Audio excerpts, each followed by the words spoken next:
Whiskey and White going all the way. What up, world? Welcome back to another episode of the Whiskey and White Show with me, your host, Tommy Mac, and the so-called better host, Tyrone McKenna, is stuck in a bit of traffic. He was over in London watching Antonini Kiketsi defend the world title. So, if he gets here, he gets here. But anyway, you know the crack. We're in association with Our Kings Competitions, the #1 competitions page in the whole world. You know, a couple pennies, like £1, $1.50, get a ticket for anything you want. You can change your whole life. So make sure you hit their Instagram, their page, Our Kings Competitions. So, to get started into the show, we are joined today with the man, the myth, the legend, the one and only top director of shows, movies, author, living legend, the one and only Pearse Elliot. Welcome to the show, Pearse. No problem, Tommy. Good to see you. Now, I've been asking you for, since when we started this, about 2 years ago, you kept saying nah, so I was surprised you said yeah this time. But listen, this is what it's all about now, isn't it? Like, I'm kind of a dinosaur. I don't know what's kind of going on next with these podcasts. So it's the first one I've ever done. Is it? Aye. Fucking right. Well, Pearse, we're getting into the story a wee bit. So, you're from up my way, Lenadoon. From a Lenadoon, Lenadoon. What was it like growing up in Lenadoon? Lenadoon was fantastic. You got to remember where we kind of came from Gibson Street and then moved to Ardoyne. But my dad was a lower whack man, so he couldn't stick Ardoyne, so we all moved to Lenadoon. And it was fantastic because you had the mountain right there, and the mountain kind of was our playground growing up, you know, Tommy. Yeah, and you're speaking about your dad. Your dad is a legendary window cleaner. Legendary. They had a joke about him. Remember the joke in Lenadoon? Used to go, why do seagulls have big wings? And it was to beat Pearse Elliot up to the dump because he used to work in the dump. He used to lift all the scrap metal, you know. Did he? Yeah. I was just remember from my first ever memories, Pearse Elliot coming up, cleaning the windows, and he's always funny. He's brilliant. Like, I used to love him come to clean the windows because he'd get a laugh at him. I know, he loved the kids too, so he'd throw the window. It was a gag. All the kids thought this was hilarious, you know. Legend. And then, obviously, growing up in the Troubles, it was a hard time.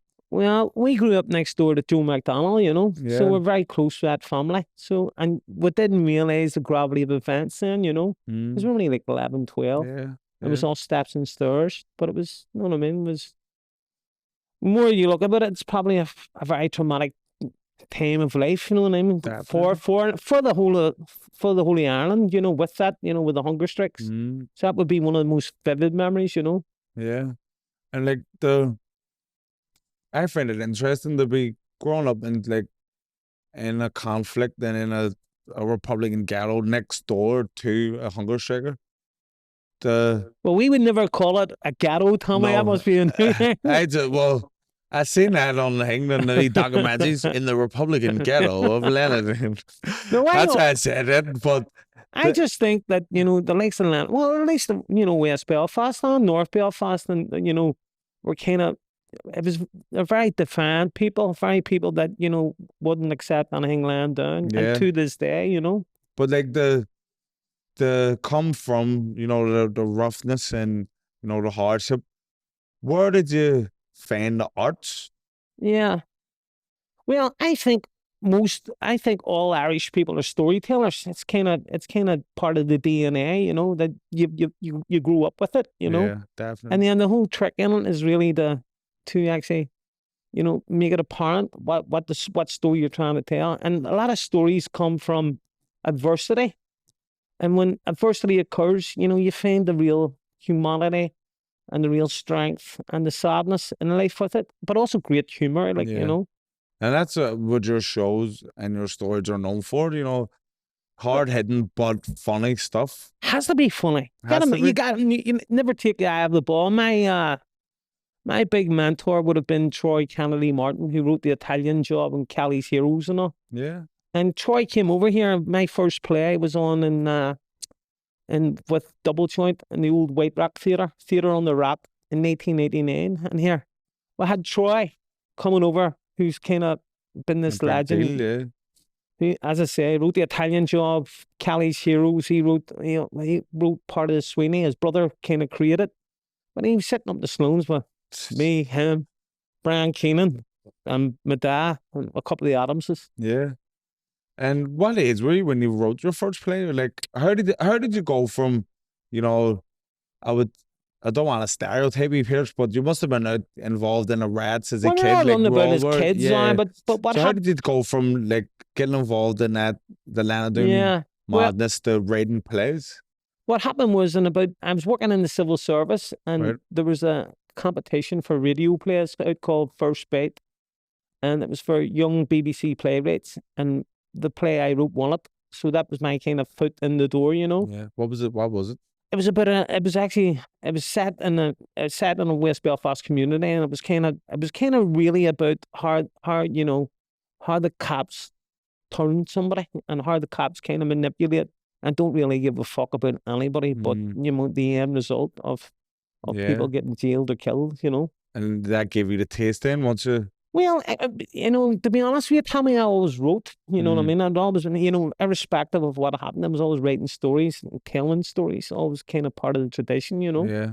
Did you have a diary or anything growing up? Or? Always kept notes, Still now you keep them on your phone. I know, it's mad, isn't it? It's great. Did you ever get any, like, blowback from the community or from your peers for being a wee writer? Like, fuck's sake, Pearse, you're always writing. Well, there was that too, you know. And then in 1989, I wrote a film for a single for BBC Two called A Rap at the Door, which is a very controversial subject, which was about the families that disappeared, who at that particular time, you know, people hadn't really assumed responsibility for those people going missing. You know what I mean?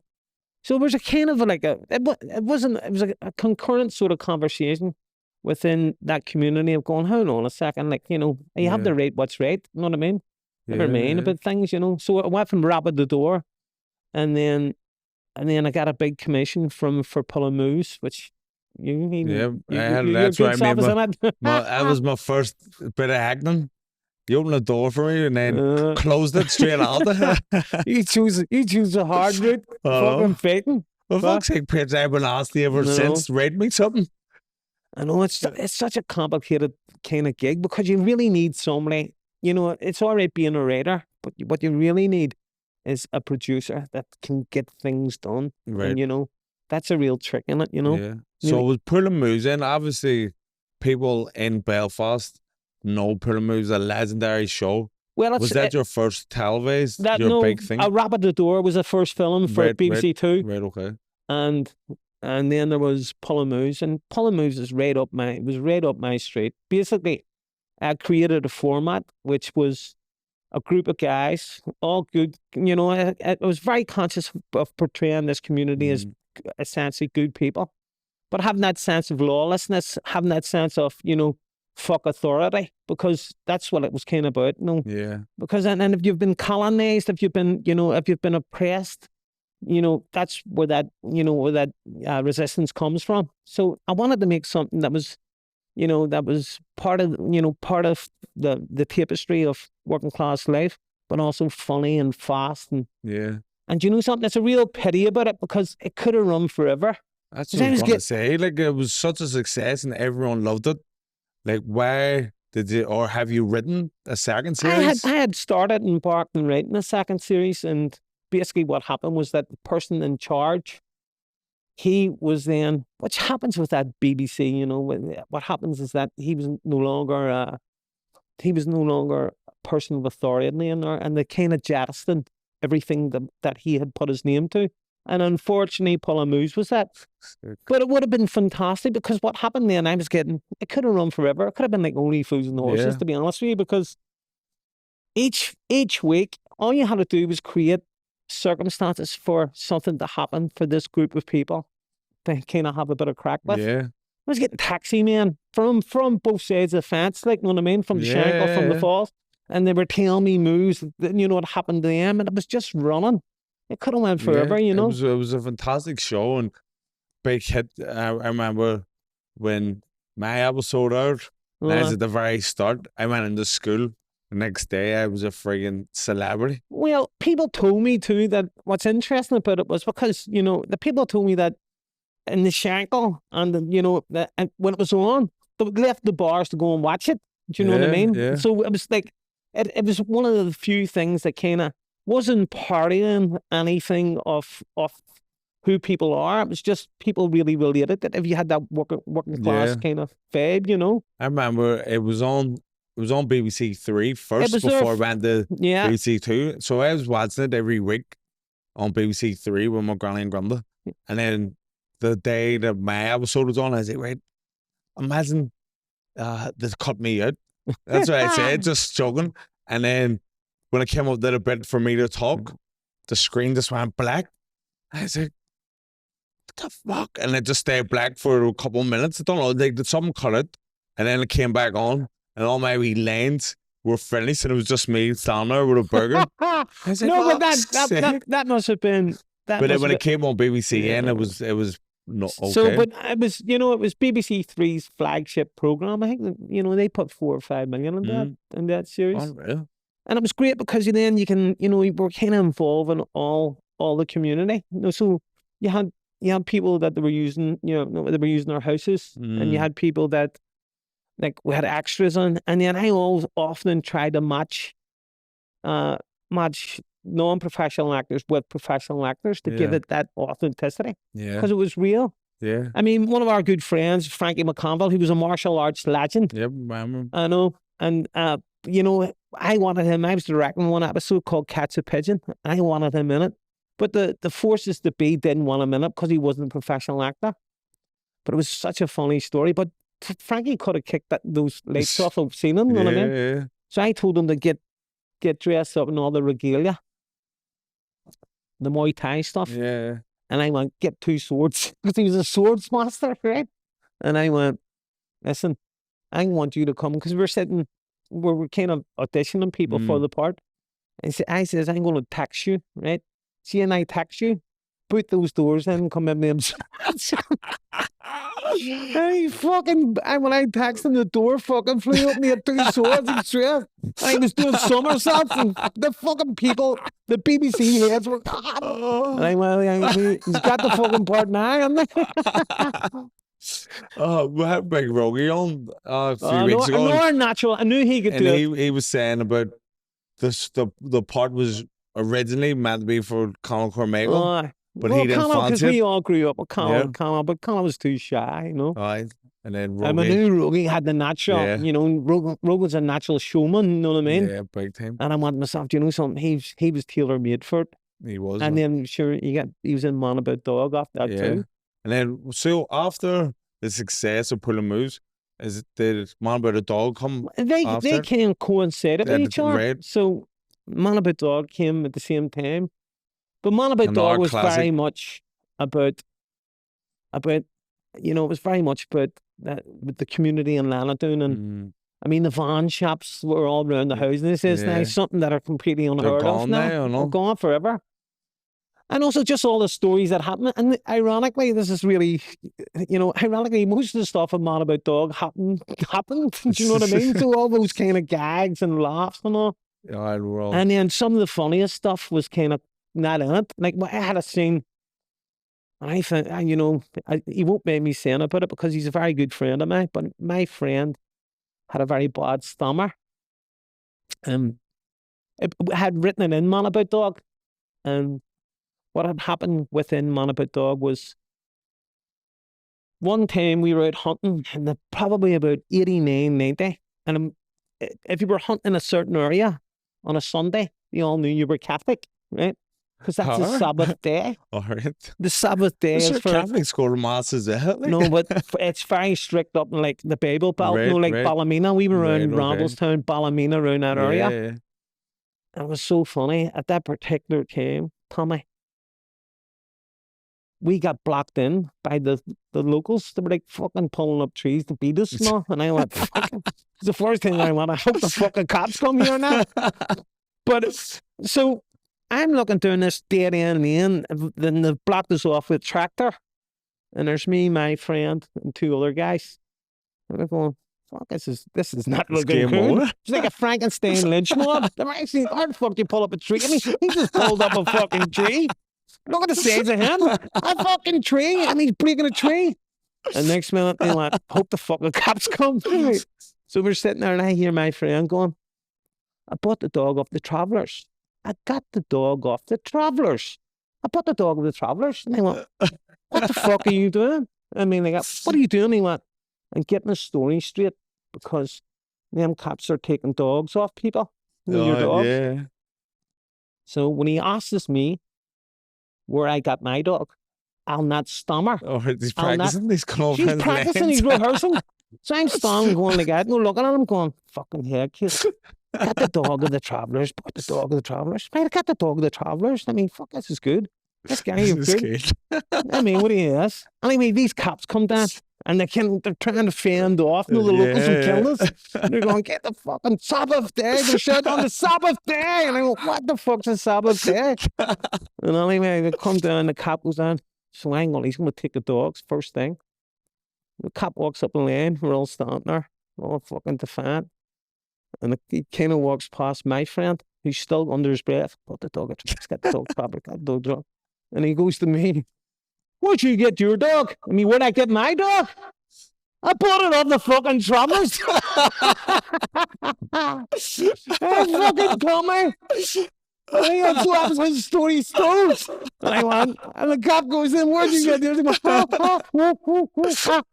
know what I mean? Oh, fuck me. A laugh we had, you know what I mean? Oh, Jesus. And that was in Man About Dog, but there just wasn't enough. You had to make cuts. Yeah. You know? And then Man About a Dog, obviously, unbelievable film. Everyone loves it. A cult classic, would you call it? Well, it's crazy now because see if you look up, for talk's sake, if you Google Man About Dog, he down like in the Midlands of Ireland, down like Portlaoise and Tullymore, and the GA local clubs have an actual Man About Dog. Like they have it as a stage play where they know every word. They act it out, the film for charities now. Fuck's it. You never send me up, man. I need to send up a check here. Never mind the parties. And then after Man About a Dog, I wish Tyrone would hurry up and get here. So we'll talk about the Mighty Celt. Was that the next movie? I actually auditioned for it myself. I know. They came around a boxing clubs. That's right. And they were like, wait, do you want to go down and be in a movie? Nobody knew what the movie was about. Like. It was interesting because the people that casted them, particularly, it was an interesting move in their behalf. They didn't really want like drama school or people. They wanted that was an instruction from my good self. I want real people first, you know, because we had Gillian Anderson and Bobby Carlyle, you know. Yeah. And so that's what they thought. They thought because, as you know yourself, more than most working class kids, one of the big things is boxing. So it was an unsort of touched mine of talent that came through. Yeah, I think they've seen about 1,000 kids. Like, yeah, we all went down together. There was a good squad of us, and then I always remember they made cuts. And when I say audition, it wasn't so much an audition. I went in and get your age, and I remember a woman asking me who my favorite actor was. Who did you say? Will Smith. And she was just asking, no like questions, more about your life and your personality. There was no doing lines or anything. And then Tyrone and another fella aiming at the club, they got to the next stage. And then this kept going on. And Tyrone, we were in the All-Ireland Championships at the time. And Tyrone was getting ready for the final. I remember this is before mobiles were a big thing, and he phoned home, you know, on a pay phone, and his mum was like, "Here, them film people are on the phone. You have to go. Forget when it was, but it was pretty soon." So I don't know if he went, he couldn't go to 4 Nations Championships because he had to go to the next level. Yeah. And then he ended up, he said, "I don't get this." And then he ended up getting it. And the show, what a show! Brilliant film. Yeah, it was you know, it was just really, it was bizarre, kind of based on, you know, amalgamation of different things of me growing up working with greyhounds and also of that particular, you know, of that zeitgeist stuff. You know what I mean? The ceasefires had just kind of happened and whatnot. You're trying to, you know, mix it all in, but It was very well regarded. I mean, the Guardian gave it the film of the week, which apparently you can rest in your laurels for the rest of the time off that, you know.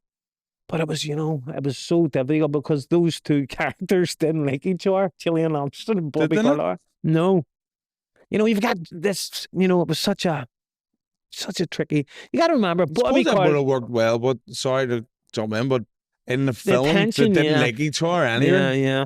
But it was so funny too. Like, so you've got a guy who's a working class guy from Glasgow. Yeah. And then you've got Gillian Anderson, who's from Tinseltown. Like, is she? No, well, she's from Canada, but she's been in Hollywood. I thought she was from English. No.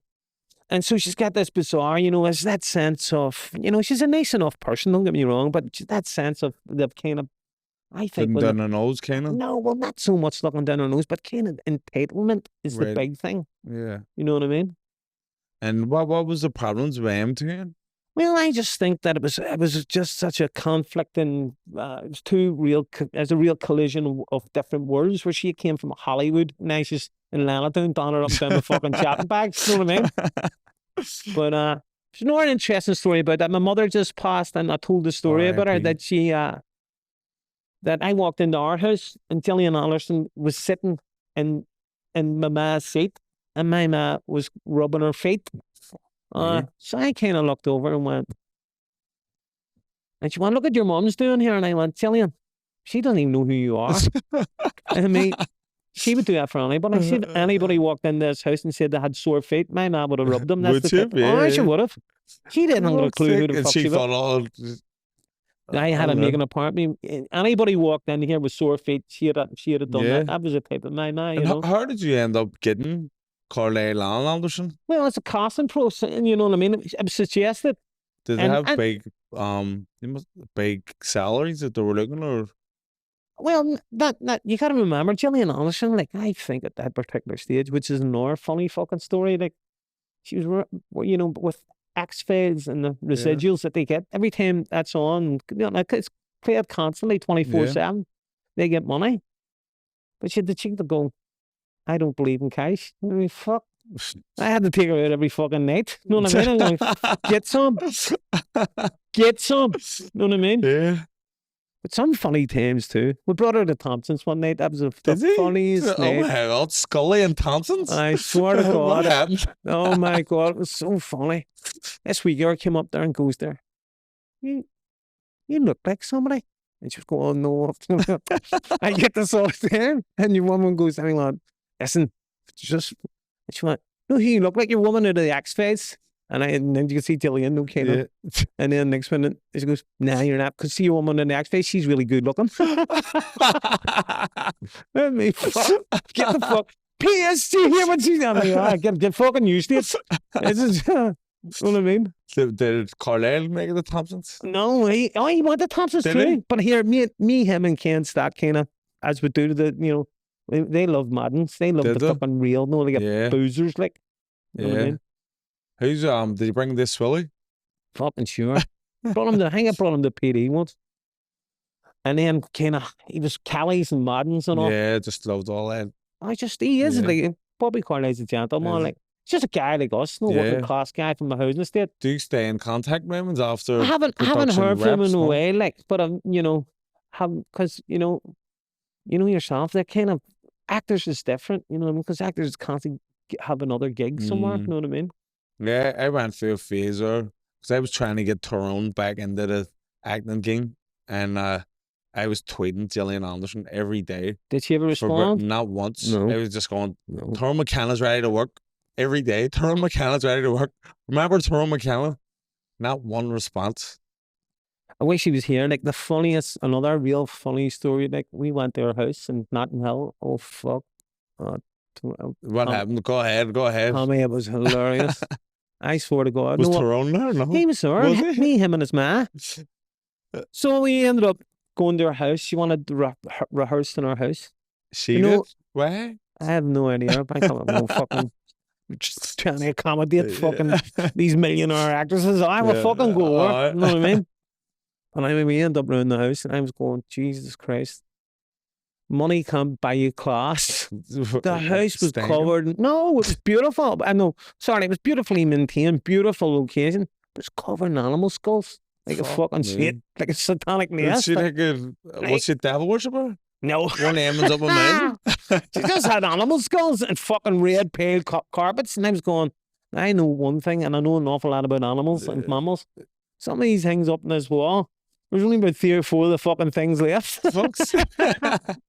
You know what I mean? What was Tyrone like when he ain't got the a house? clue. He couldn't understand a word he said. You know what I mean? Situation. But he was, it must have been so overwhelming for him, Yeah, it was mental. Obviously, because we were all kids. Tyrone was 13 at the time. I know. And none of us had an idea what the movie game's like or anything. You just think someone's on TV, they're getting £1 million. Oh. So we all thought Tyrone was minted. And then for being a young man, had the few thousand, he was minted. And then, but look at this shit he bought. He bought a pool table. Oh my God, he bought the dumbest stuff ever. He bought pool table, golf clubs. He don't even play golf. He bought a reclining chair. What else did he buy? He bought CDs. He bought a wee phone with the internet. He's the first person I ever met with he was so internet funny on the phone. But he was, you know what I mean? He had great, he had great energy and great sort of joy to vivre, you know what I mean? He wanted it, you know what I mean? He would have done, the great thing about him is he'd have done 50 takes. Yeah. You know what I mean? And go again. Because his diction wasn't great. And I always had to kind of be on top of that. Because that was one of the major things that... He's still having problems with his diction to this day. He says it's from boxing, but here we have it. Director Pearse Elliot saying he's always had a problem with diction. No, sure, and then and you get into dubbing the film or putting on the thing, and all you heard was all these posh English cunts going, unclear. Oh, have I heard one fucking have I heard one unclear again with him on screen? My head was demented. How do you fix it? Well, they get him in and do ADR, which is called additional dialogue recording. Where you do it clean, you know what I mean? Yeah. Because he says then off the back of that show, because he got rave reviews. So he claims, I don't remember reading the reviews. He did. But he get offered, he get sent to auditions for big shows, but his accent was the problem. And then he was going to go and he get told to do, what do you call that? Speech and fucking what do you call him? Diction, listen to me. And he never done it. And that's standard. That's industry standard for people, especially working class people. Yeah, you know what I mean.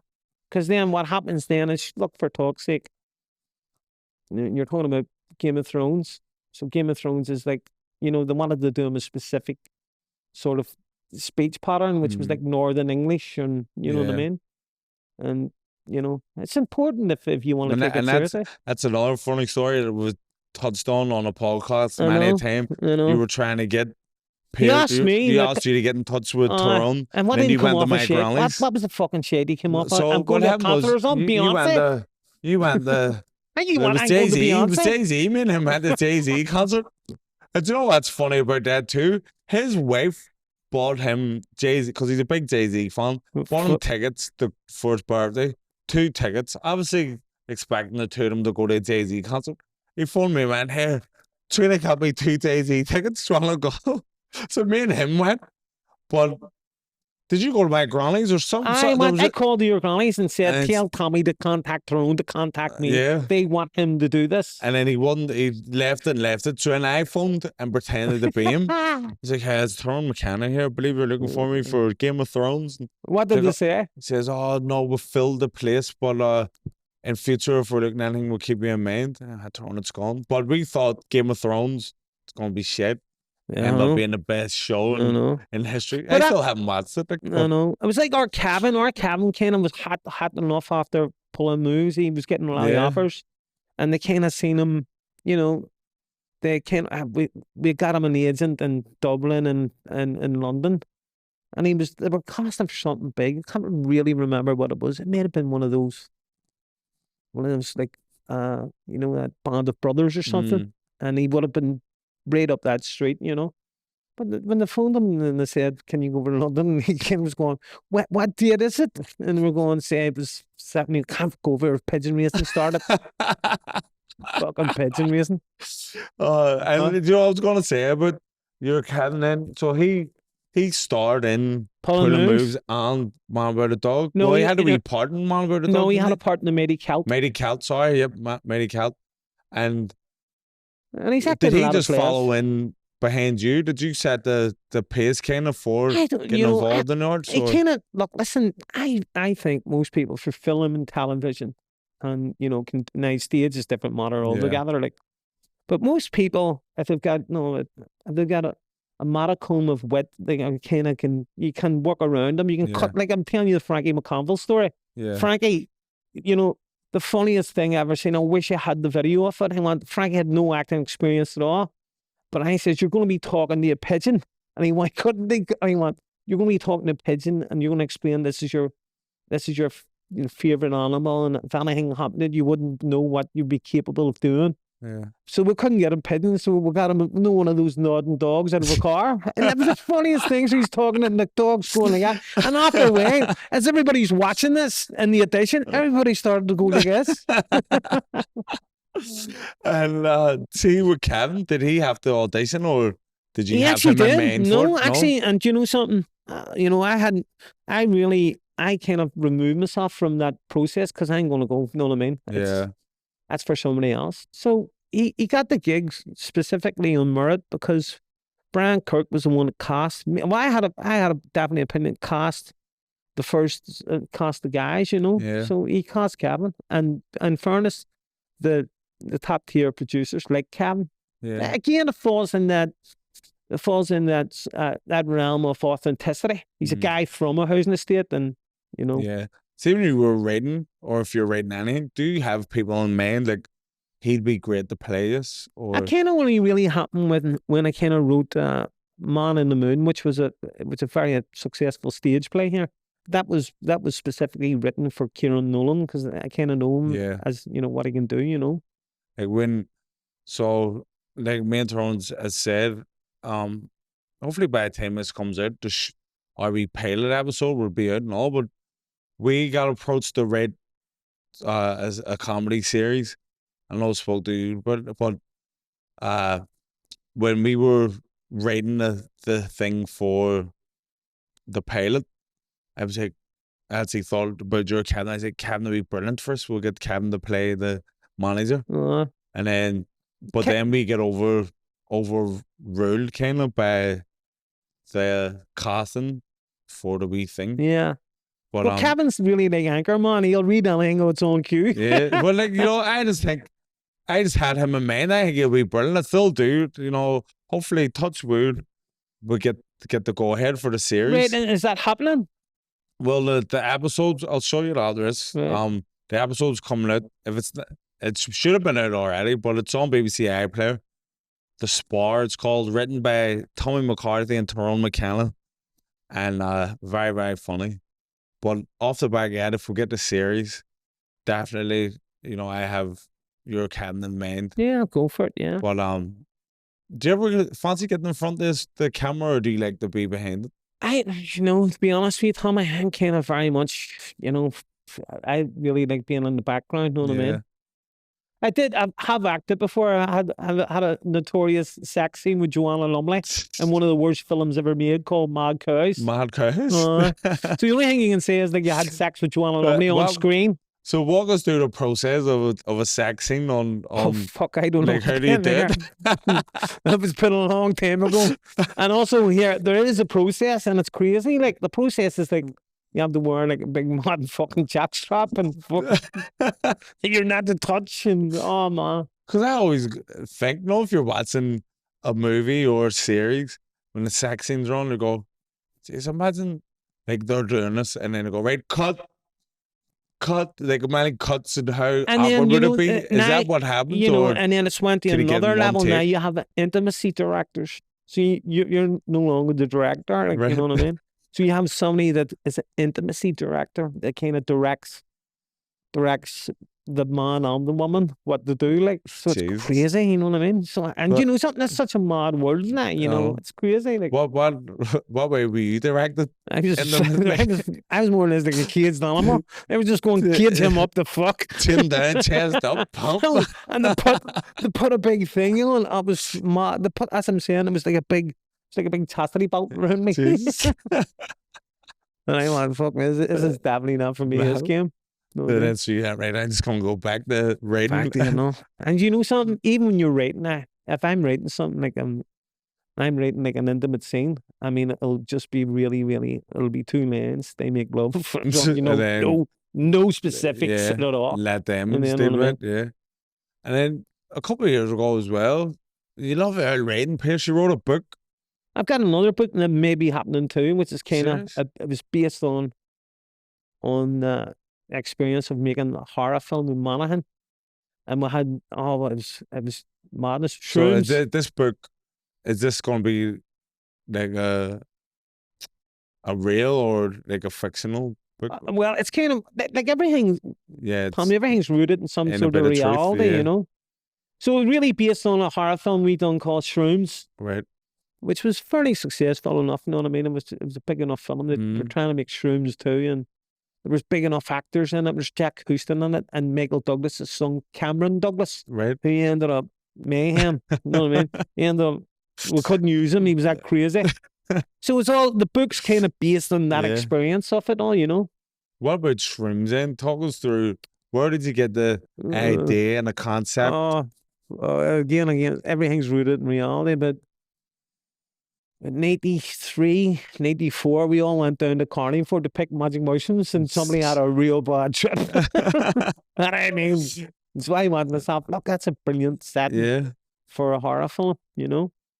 And then you've got all the, you know, once you kind of, you're bringing in that, you know, you're bringing in hallucinogenic drugs, so you can really open it up. And I think it'll happen. Like, I mean, Shrooms, one of the famous scenes in Shrooms is a talking cow, which, you know, which people really, for some strange, really have great fun with this talking cow. And that's what actually happened when we were down there. Somebody says that cow's talking to me. What? You know? Who's your, like, dream actor to get in? Or have you got any? I don't really, you know, it's not really. It's really is about the role. Yeah. It really is about the part and who's best suited to it, you know. I mean, the actors, you know, they're all very capable, all very, you know, all very talented. I mean, the good thing about it now is, like, if you had a serious enough role, there's at least 5 or 6 guys, you know. You could do it, You could do it, you know. Did you watch, or what do you think about the state of the film or the TV scene here now in Belfast? Like the latest Well, thing... it's a real bone of contention with me, my friend. You know, because what's happening now is that people see this as a soft touch, in the sense that if you bring over big Hollywood films, they can get, it's called match money. So for talk's sake, you're spending 5 million here. That's why Game of Thrones happened. If you spend 5 million, people in Northern Ireland screen have to match it with 5 million. Sure. And within this, you know, I feel like, you know, people like some myself and others, like, who are original, authentic voices from here, are kind of getting ignored because, you know, what's happening is they're really going for the money, you know. But surely with your credentials and what you've done in the past, would they not want to use you again? Because you've tried and tested. Don't get me wrong, Tommy. I've got 3 films that are optioned. Yeah. But none of them are at the stage where, well, they're close. What's that mean, they're optioned? It means that somebody's taking an option out to make them. Right. But for some reason, and you know, it's, you know, the industry's changing so quickly, and independent films are so difficult to get off the ground now, you know. So what's happening now is, like, there's this huge emphasis on TV, and mostly, which, you know, just bores me, is procedural fucking cop dramas, you know what I mean? Okay. So if you have an original voice, like... So take it you don't like that we show that's been on recently. I'm not here to criticize anybody, but I mean, it just seems that it's just, there's been in the whole market's inundated with it, you know. The glorified, well, it seems to be the main thing that comes over here, isn't it? The blue lights. What was your one? Where your guy from Scotland, he was starring in it. What was that called? What was it? I don't, you know, I'm not really following, I'm not up to date. Well, there seem to be cop lovers in film anyway. Well, there you go. That's one thing I'm fucking definitely not. So you've got 3 movies options, Pearse. When and then there's casting problems for with, them? don't get me wrong. So listen, I mean, there's one set in the traveller community, and there's a huge. What's that? It's something that's kind of raising now is that they think that there's this trend now. If for talk's sake, if you're writing about a disabled actor or a disabled person, that the role has to be filled by a disabled actor. Yeah. And like the likes of your man, what do you call that guy? Russell T. Davies. Davis. You get a black actor and get a white guy in the play. Know what I mean? But the like said, we had run into some problems. So for talk's sake, this Gemma Arterton wants to be in this film. Who's she's a big enough noise. Yeah. But she's not a the forces that be are around, like the concentric circles around this are going, she's not a traveller. And I'm like, well, listen. Sure, is that not acting? Yeah, mate, that's what I'm talking about. Yeah.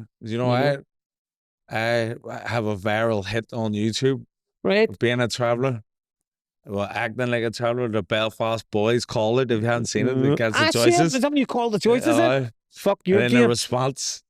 But, that went platinum in the traveller community, that video. I know, but did they take it in did they take it in good humor? Yeah, because we're good friends with the choices. Obviously, we grew up with the travellers through boxing. And so I'm very, tight with the traveller community, and then they love that video. So I'm like the Will Smith of the traveller community. Everyone loves it. So if you need a traveller, Pearse, I know, you get me in. But it's like anything in life. It's just like never take your eye off the ball. This is the land of make believe.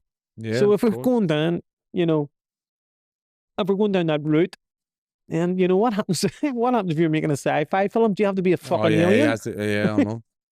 When are you gonna start casting for your movies, Pearse? I don't know. Well, the Holy Bus is in America. It's with creative artists and whatever. They're trying to get it together. And frankly, I'd kind of be up for somebody just really, like a big American production taking it on, because that's it was a hit stage play here. Yeah. So it's 4 women, you know what I mean, that go around the holy sites of Ireland. Yeah. Comedy, bittersweet. Fuck's sake, Pearse, you have to get me in it. I know. That's what I've been asking you for years. But it's getting the vehicle, it's getting the right thing, and it's getting the right people. Yeah. You know what I mean? Who's the biggest actor would you say you've worked with? Well, the biggest actor I work with, I don't really think of them like that. I mean, Bobby Carlyle and Gillian Anderson are big actors. Yeah, and there's something. There's very few Irish actors that haven't been in something of mine. You know what I mean? Yeah. Have you done any work with Jimmy Nesbitt, a friend of the show, man? Actually, I haven't. But he's been mentioned in numerous occasions. It's just it's the way the past less well traveled. But you never rule anything out. Know. What about Liam Neeson? Did you ever do anything with him? There was something. I wrote a play. He would be brilliant for it, and we're trying to get it to him actually. I wrote a play called Gold Tier Sky, which is, I think it's a really important play. It's about 2 men who are dying of cancer in a hospice, and they both try to kill each other. When one was in the RAM, one was in RUC, but then they're at the end of the days, And it's very much like The Bucket List with Jack Nicholson and Morgan Freeman, but also bigger, bigger. But, there's bigger things in this world, that we got to take on board. So he has been mentioned for that, but again, we'll have to get it off. Yeah. You know what I mean? Do you still have the passion for it, or?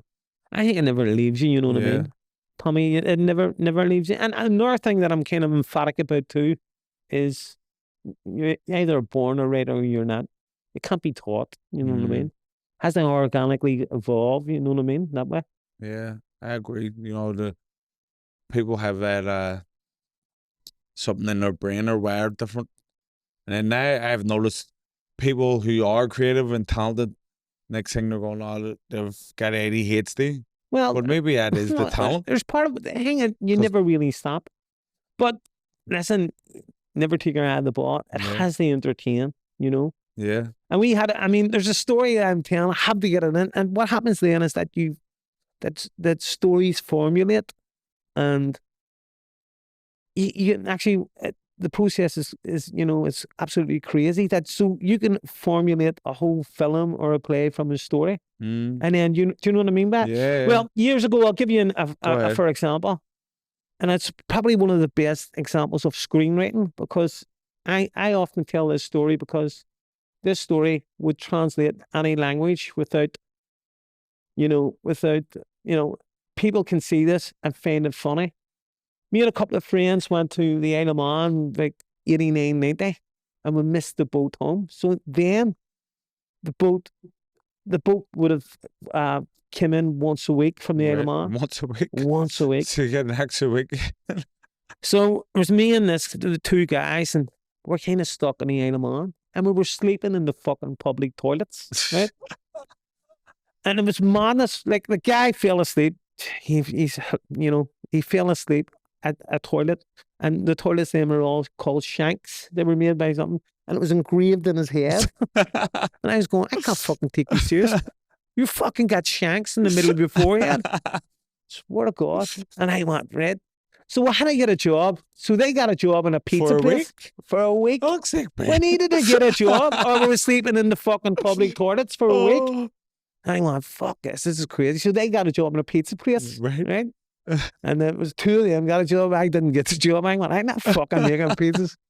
But anyway, I went, leave. So they were renting out a room above the pizza place, right? And I went, leave the fucking door open. I'm not sleeping in the public toilets, and you two are fucking in the pizza parlor. So they'd leave the door. I'd run up the stairs, under the bed. And every now and then, when they got a break, they would go up and fuck a pizza under the bed. Pepperoni, fucking man. This was going on. And then one of them, he had dermatitis. So his hands started to flake. So you were getting a free topping and tap your pepperoni. Flaking up, the hands flaking. Your man owned the pizza place, went, get out the fuck. So anyway, we're all fucked out there, but I got a job in the Casa Mona Hotel. And so I got a job as a kitchen porter. Right. So they went, we made you pizzas every night. You slept under the bed. And I went, I know, listen, I'll take care of you. Stop you whining about it. So, but you know, your kitchen porter, all you do is clean the dishes. So I said, so they're putting pressure on him. You need to get us food, and all we're fucking starving. And I went, be at the loading bay at 6:30, and I'll sort this out. Well, anyway, it comes to 6:30. I said, fuck off. Fucking nothing. And I remember going, what am I going to do here? And I know, I can feel them. The energy. They're outside starving, like the fucking orphans. Anyway, at 6:30, I run out and I go get them Indians. And fucking looked at me and went, cabbages? Better not. Fucking cabbages. Big red cabbages. I looked out the window and they were fucking beating them. Fucking cabbages. Beggars can't be cheaters. Beggars can't be cheaters. You know what I mean? Oh, fuck. Oh, jeez. Well, Pearse, thanks for coming on. That was brilliant. If you have any stuff you want to promote, anything that's coming out, your new book? Well, I've got a play coming out in the new year. I'll be going into the waterfront, and maybe have a book coming out soon too, which is based on those circumstances, you know. What's the play called? The play is called The Wake. The Wake, come to the waterfront very soon. And the book, have you got a name for it? Yes, it's called Bandit Country. Bandit Country. Keep your eyes peeled. And it'll be available Amazon, I would say. That's where you get most Amazon, Kindle, all that crew, you know. And if you want to catch Pearse in the flesh, head down to Madden's. What nights are you in Madden's? 7 nights a week. Throw a fucking stick. Throw a stick and I'll be there the weekend. And he's accepting all pints if you're buying him. So, again, Pearse, thanks for coming on. Pleasure, Tommy. Like I say, we want to see Pulling Moves season 2. I know. It's long overdue. And best of luck with everything that's coming up. Thank you, Tommy. Thanks for viewing. Make sure you all hit the Patreon. Get involved. £2 a month. Tyrone obviously missed the bus. And we'll see you next week. Thanks for viewing. Peace.